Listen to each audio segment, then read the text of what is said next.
Here are your Colorado Buffaloes playing a rather disappointing game last Saturday against Texas A&M. Oh, there's Rodney Stewart down. And here's hockey carving it on the ice. A big win against Eastern Washington. That will be 6-4. All that and more coming up today on CU Sports Mag.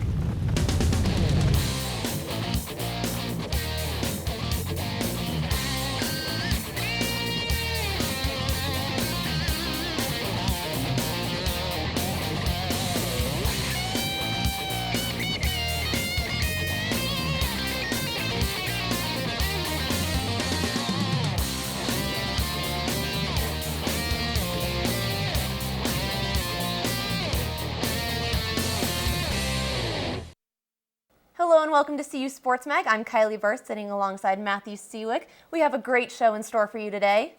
That's right. All right. First, before we get to the show, we're going to talk about some rather disappointing news that we kind of need to get to. Colorado's freshman sensation tailback Rodney Stewart is out for the season as he broke his right tibia in the Buffs' loss to Texas A&M on Saturday.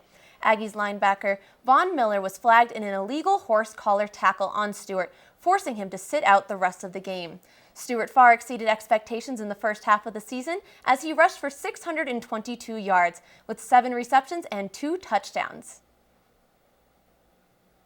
The Buffs soccer team take on the first seed Oklahoma State Cowgirls on Friday for the first time in Big 12 tournament history.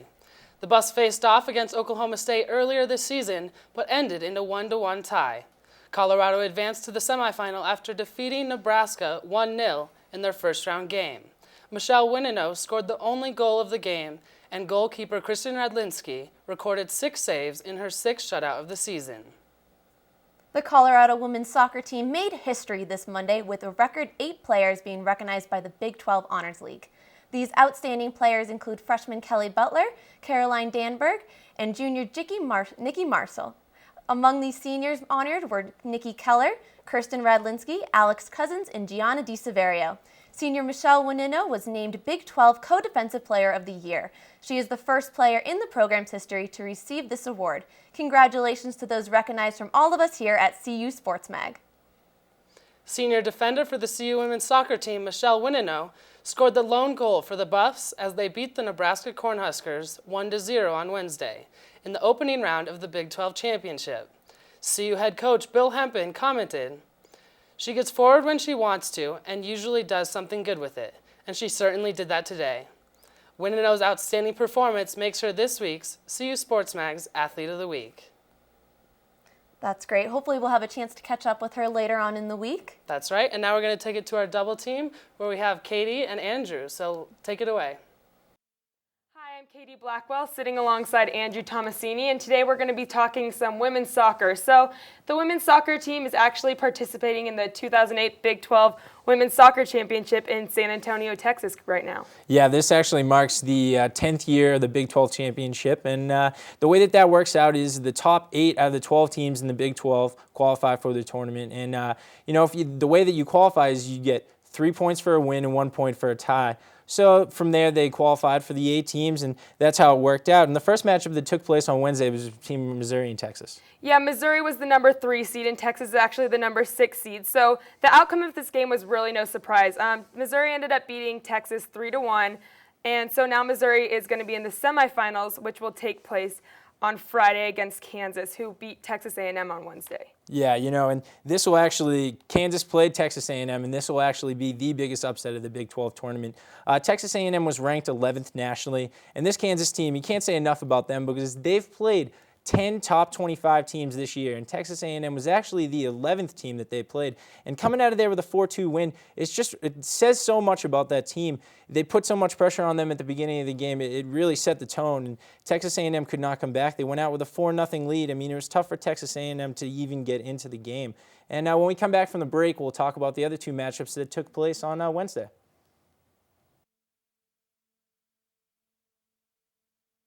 She is one of America's toughest drug enforcement agents. Last year, she helped convict 90 drug dealers, seize several tons of crack and marijuana, and close down 10 major drug operations.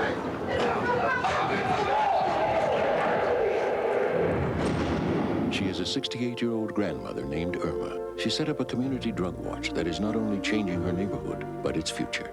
There are many ways to help in your community. Call the Points of Light Foundation. Do something good. Feel something real. We're back from the break, and now we're going to be talking about the Oklahoma State-Texas Tech game that took place. So Oklahoma State is the #1 seed. Texas Tech was #8. So the outcome of this game was no surprise at all. Oklahoma State beat Texas Tech 3-0. But this actually, even though it was such a big blowout, was actually a really important game for Oklahoma State because at 1-0 they led. At halftime, they led 1-0, and this goal was by Yolanda Adeno, and she scored her 16th goal of the season, which set an Oklahoma State record. So that's really impressive. And the other goals were by Sierra Strouser and Carrie Langdon, and this was their 11th goal each of the season. So they've got some big scorers on Oklahoma State, which is going to be key because Colorado is going to be playing them in the semifinals on Friday. So this will be a big game. Yeah, before Colorado plays Oklahoma State on Friday, though, they had to get through Nebraska, and that was a real tough matchup. It was a #4 seed versus #5, so you really don't necessarily know who's going to win that. But the biggest thing out of that was Nebraska was coming in versus key wins versus Missouri and Texas, and they really had nothing to lose. They weren't going to get an NCAA bid, so unless they went far in the tournament, they just weren't going to get any recognition from the committee. But on Colorado's standpoint, they're 4-1-1 in the last 6 meetings versus Nebraska. They're coming into the game with a win earlier in the year. I believe it was October 17th, a 2-1 win up in Lincoln. So, when they came out early in the game, they outshot them in the first half. So they made sure that they set the tone early, but they also, they stayed back on defense a little bit. And there were some key injuries on Nebraska's defensive end, but you know what? They had a tough goalie, Brittany Fee, I believe her name was, .91 goals against average and 3 shutouts this year. So it was a big win for the Buffs. Yeah, they did start out a little slow. They didn't get any goals in the first half, which was a bummer, but right in the beginning of the second half, 4 minutes in, Gianna DeSavario assists it to Michelle Wanina, who's actually a defender, and she headed it into the goal. This was really impressive. This is her 2nd goal of the season, so that's really impressive for them for her to be making a goal as a defender, 2 of them this year, and that was their only goal of the game, got them to the semifinals, so that's awesome. So now the Buffs are going to be taking on the #1 seed, Oklahoma State, on Friday in the semifinals, who is actually ranked #8 nationally, and Colorado's #16th. So they could win, but it's gonna be a tough game for them. They could win. But you know what the biggest thing there is that Colorado is coming off a game versus Oklahoma State a couple weeks back. They tied 1-1 in a 110-minute, it was a clash of the Titans, I must say. And this will be CU's 5th semifinal appearance, and it should be interesting to see how their result. But, nonetheless, it will be a very tough game, and they're going to end up playing Missouri or Kansas, and those are also 2 teams that are tough teams. So either way, to get to the finals, it's going to be tough. Yeah, and whoever plays in the finals, it's going to be a tough matchup. These are some good teams. So that's all we have for today for Double Team, and we're going to send it back to the desk. Thanks, guys. Women's soccer certainly has been having an incredible season, and we wish them luck going into the Big 12. That's right. After the break, we're going to talk about the man on the street's going to hit the campus and see kind of what we have for football. And then we're also going to look at the football highlights. So stay tuned. Chemistry class led me to a life of crime. I catch murderers, rapists, and thieves with a microscope. Help your daughter become a scientist.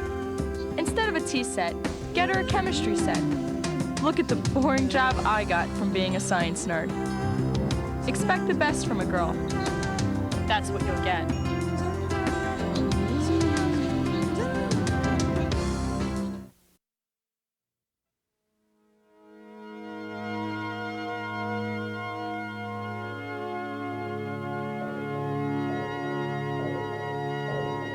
Would you give a cigarette to your unborn child? You do. Every time you smoke while you're pregnant.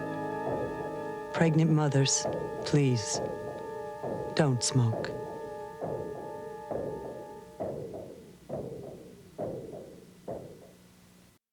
Welcome back. We're going to jump right into it with some football highlights from the game against Texas A&M last Saturday. That's right. Let's see them. All right, first quarter, we have a lateral, bounces on the ground to Cody, and it passes to Riyad Greer for 23 yards, making for a first down. Then we have Rodney Stewart running to the outside, making it just barely into the corner for a touchdown. Let's watch that again on replay. Nice job, Rodney. That makes it 7-0 for CU. Second quarter, we have our man Goodman for a field goal. It looks good. No good. Oh, Not no. another one. Get him out of the game. But of course, Texas kicker, our man Randy Bollock, puts it right through the uprights. That will be 3 points for them. Then Rodney Stewart, making his way down the field, can't even get tackled, still running, but Von Miller takes him by the neck, pulling him down with the horse collar tackle. no. He broke his leg. That is definitely a penalty. Now we have another field goal attempt, and this one is good. Is it Eric Goodman? Nope, it's freshman Jason Davis. Let's let him do the kicking from now on. That sounds good. I'm glad we have a new kicker out there. That's right. Jumping right into the third quarter, there is Jared Johnson, the Aggies quarterback, going right into number 17, Ryan Tannehill, for a touchdown. That ties up the game 10-10. Look, they're looking pretty happy about that. Once again, number 1 all the way down to number 8, Jeff Fuller. He goes in, lost the Colorado defense. Easy touchdown for him right there. Once again, here's the quarterback again, and we're going. And that's number 8 again, Jeff Fuller. He had a great game, another touchdown. That is 21 points just in the third quarter alone for the Aggies. Jumping into the fourth quarter, former redshirt Tyler Hansen hands off to number 8 and goes in for the touchdown. This is our new kicker, Jameson Davis, and goes in. So we have 17-24 right now. Here's the last play, and it is one of Tyler Hansen's interceptions. Here are the coaches. They're giving a little bit of a hug. Of course, our Dan Hawkins and their Mike Sherman. Let's get those Aggies people out of. Let's just not have them come back to Colorado at all. And here's the final score, 24-17. So not so good for us. That's right. Next up is Anna Zook, who hit campus to find out how much students know about CU football this season in this week's Man on the Street. Okay, this week on CU Sports Mag, we decided to catch up with some students and see how well they've been keeping up with the football team this season. Do you know who we play, what teams we play for the last 3 games? No, I have no idea. No. No, I just go to the game and find out that way. Okay, hold on, I gotta think here. I don't even know who's in this conference. We have Iowa State tomorrow, and then we play Nebraska is last. Iowa State, Oklahoma State, and Nebraska. Okay, true or false? Daryl Scott is CU's leading rusher. True? He's on my floor, so I should probably know this. I would have no idea. No idea. Do you know who Daryl Scott is? Nope. False. How many field goals has Eric Goodman missed? I want to say 10. 3. 3. 6. 7. Wait. Oh? It was 6 in 2 games. Hold on, let me think about this. 5. Is it 8? Correct. Ah, gosh, I knew it. I recovered. Good. So this Saturday, do you know what time the game starts at? No, my guess would be like 5:15. No. Oh, crap. 7 o'clock. Has it been announced already? Yeah. This is not a trick question. 11? 1? I don't know. This Saturday's game, I'm thinking 2 o'clock. 11:30 a.m. Oh, good job. For some more information on the football team, you can head over to cubuffs.com. I'm Anna Zook for CU Sports Mag. The Fairview High School football team is saying goodbye to a very special senior this year. News Team's Kelly Sumariva found out what makes this record holder unique. Ian Weber is going to be Batman, but when he's on the football field, he's more like Superman. After a game, people will go, "Hey Weber, hey 25, good job." Yeah, usually I do it all the time. Usually it's fun. I love doing it. I love the guys. They're nice. Ian will be 21 when he graduates this year, and he'll be the record holder at Fairview High for scoring the most consecutive touchdowns. 74. Is it 74? Yep. Is that right? 74. It's a pretty cool record. It's a very cool record. He's done it all with Fragile X syndrome. Imagine a normal person's X chromosome like this football field here. Now imagine putting 3 extra fields inside of this one. That's what happens in a person who has Fragile X syndrome. There's too much information in the X chromosome. So you can still play football, it's just a completely different game. It was Coach John Zadigan who started Ian's touchdown tradition. It was 4th down for us, and I asked him if he would mind if we ran a play with Ian and they didn't tackle him. He got the score, and then we said that we'll just count it as a 4th down play and you get the ball. Since then, every opposing team has let Ian score a touchdown. It is so exciting. It has never gotten old. But it's his passion for football that made him a team captain this year. Do you call the coin toss? Yep. What do you usually call? tails usually. He's a very fiery leader. He dresses out with the varsity every time, and he comes over to me and he taps me on the shoulder and he says, "Tell Mac I'm ready to play." Coach Z, as Ian calls him, has coached him through every touchdown. Oh, it's fun. I know that you talk about it most of the week. You'll really look forward to it. Yep. His mom, Jane, also has the future on her mind. The unknown as he gets older and I get older brings a kind of worry that I wished I didn't have to have. For Ian, it's all about this moment right here. It doesn't matter if he's wearing a football helmet or a Batman mask. Every game, Ian Weber proves he's a superhero.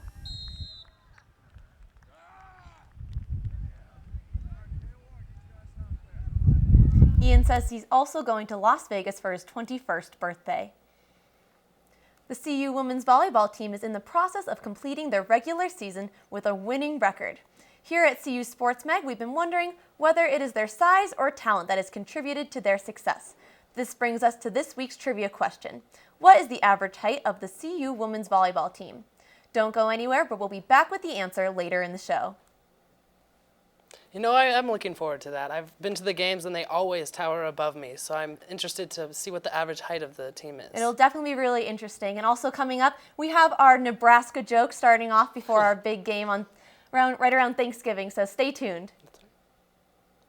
So today is your birthday, that is what I've been told. What a wonderful birthday, you're 1 more year old. On the cake there'll be candles, I'll light it for you. And the whole world is singing, happy birthday to you. If you don't stop someone from driving drunk, who will? Do whatever it takes. Terrell Bishop is angry and taking to the street again tonight to take it back from pushers and gangs and make it safe for his 4-year-old. Whose side are you on? Terrell is a mad dad, family men who work with local authorities to keep their neighborhoods safe. Not everyone has to take to the streets, but everyone can take a step to help kids. Call us.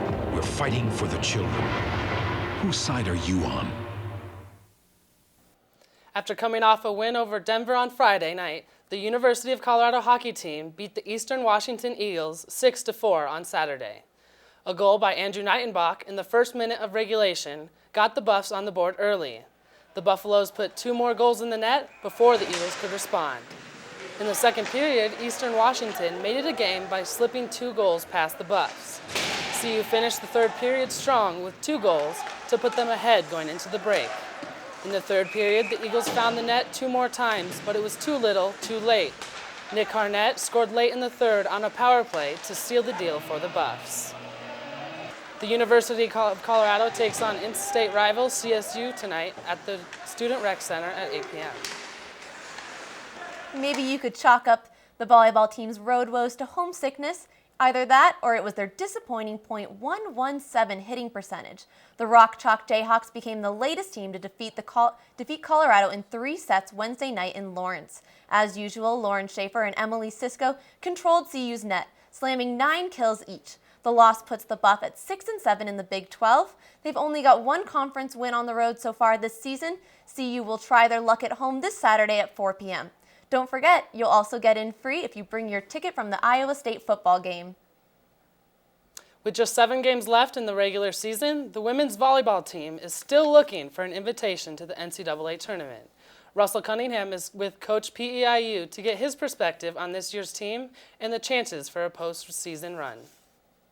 I'm here with head volleyball coach PEIU in studio, and we're just going to have a nice little interview. So, Coach, you just came off the road at Kansas. You lost in 3 straight sets. It seems like the road is being pretty tough on you guys. You're 1-6 on the season on the road. What seems to be so tough about getting out there and traveling in the Big 12? Well, you know, all the Big 12 teams are really tough, I think. So it's always tough to go into somebody's home and play. You know, we're 5-1 at home, 1-6 on the road, like you said. We've got to do a better job on the road, and I think a lot of that is just mental. It's just confidence. We've been trying to adjust our game day routines, how much activity we have, how much rest we have while we're on the road. I think it's a whole different story just because You know, when you're at home, your kids are in classes and they're kind of in their own environment and they show up for the game. Whereas when you're on the road, you sit in the hotel and you know, it seems like you're eating every 2 hours. And we've tried to cut down the amount of food we're giving them and just try and make some adjustments so that our energy on the road is similar to our energy at home. It's not a riddle we've answered yet, and I don't have the answer yet, but you know, we're working on it. What is it that's the difference this year? Last year you guys struggled in 5-set games. This year it seems like there's more of a determination this year to win and not even accept losing at any matter. Yeah, you know, a huge part of winning and losing, I think, is just believing you're going to win and lose, and I think our kids believe this year that they are going to win those 5th games. Last year we got into a slump, and to say that we struggled in 5th games is a little bit of an understatement. I think we're 0-11 in 5 gamers. This year I think we're 5-0 in 5 gamers, or 4-0, something close to that anyway.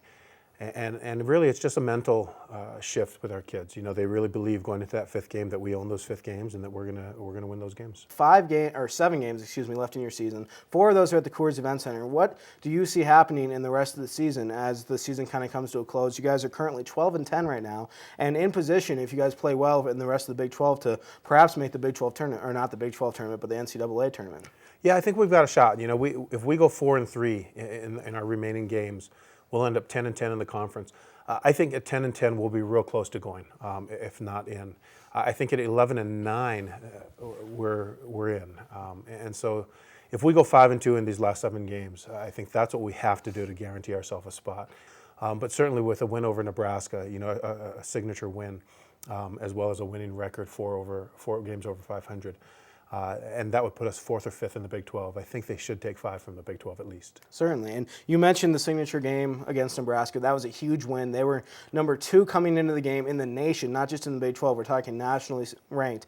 And they were 20-0 coming into the game. They hadn't lost a set coming into you guys since September 18th or something like that. How did you guys come in with such momentum, such power, such stamina, and just come in and absolutely dominate Nebraska? You know, our kids did a great job, and we did control that match from beginning to end. Even though it went 4 games, I thought we were well in control, and we were playing well, and we were dictating the pace of the game.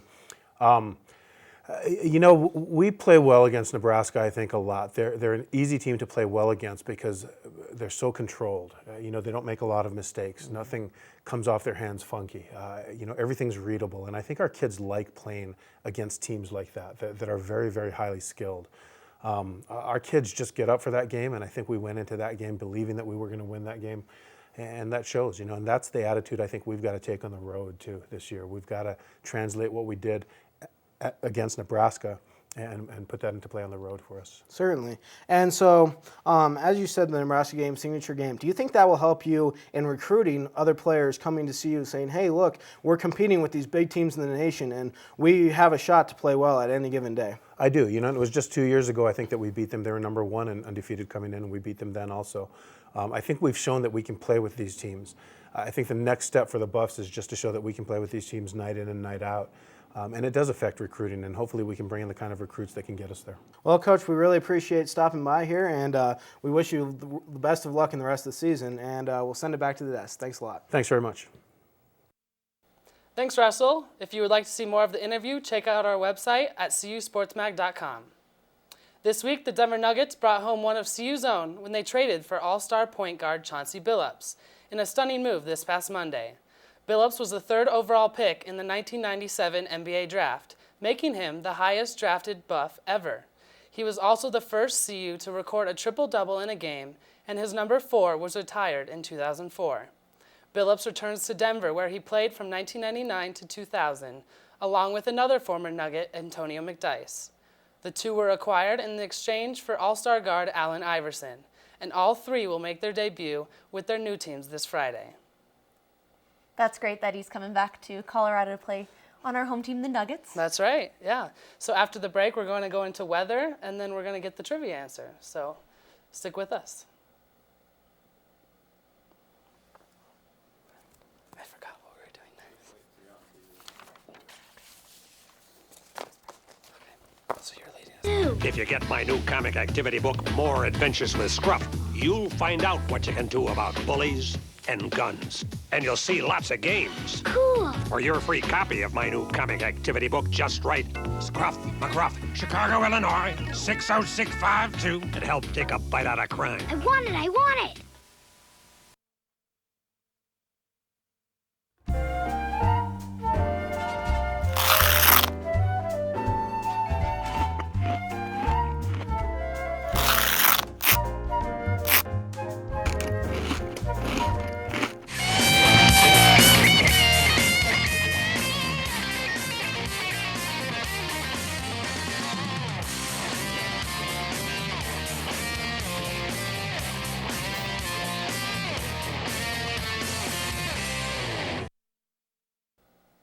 Welcome back once again. We have just a few minutes left in the show. That's right. We're going to see what the weather's like over the weekend. So we're going to take it to Kylie Horner. So take it away.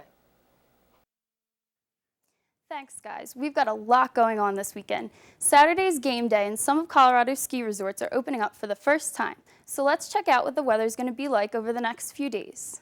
Taking a look at the national weather map, we can see a high pressure system forming directly above Colorado, which means clear skies and great news for game day. If you look a little bit to the northwest of Colorado, you can see a stationary front forming, and that means that the cooler weather we've experienced the past few days is definitely here to stay.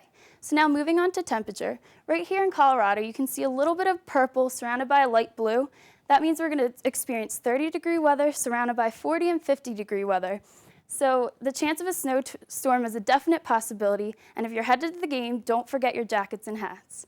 Now moving on to the actual game day weather. Here on Friday and Saturday, it's going to be partly cloudy and a little bit cooler than usual, with highs in the upper 50s and lows slipping down all the way under 20 degrees. But I wouldn't worry too much about the lows because kickoff is 11:30 on Saturday afternoon when the sun's out the most. Now checking out the rest of the week. Sunday and Monday, we might experience a little drop in temperature to the 40-degree ranges, down into the lows of the 20s and the 25s.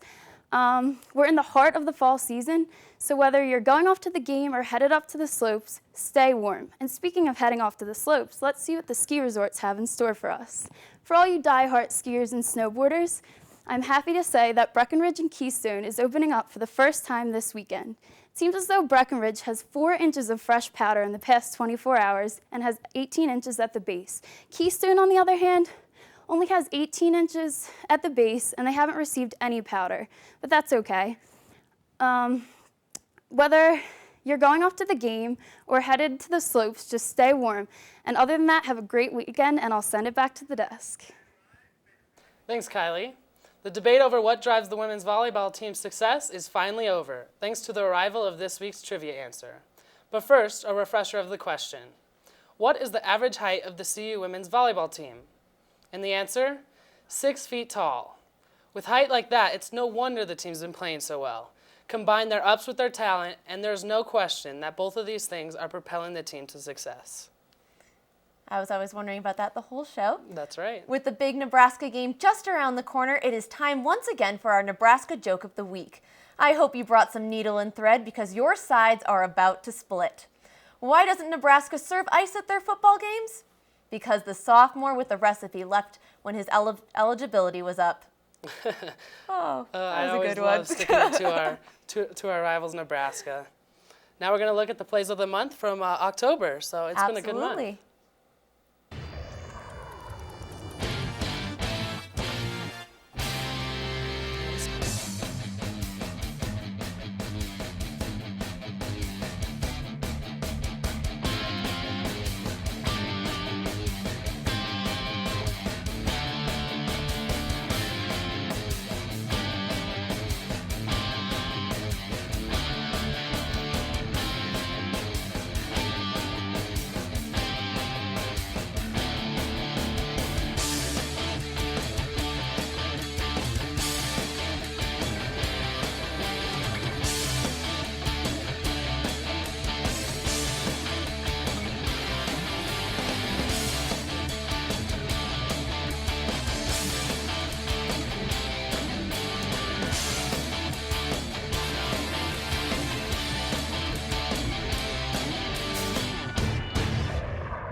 Thanks so much for watching. Have a great weekend, guys. See you, Sports Mag.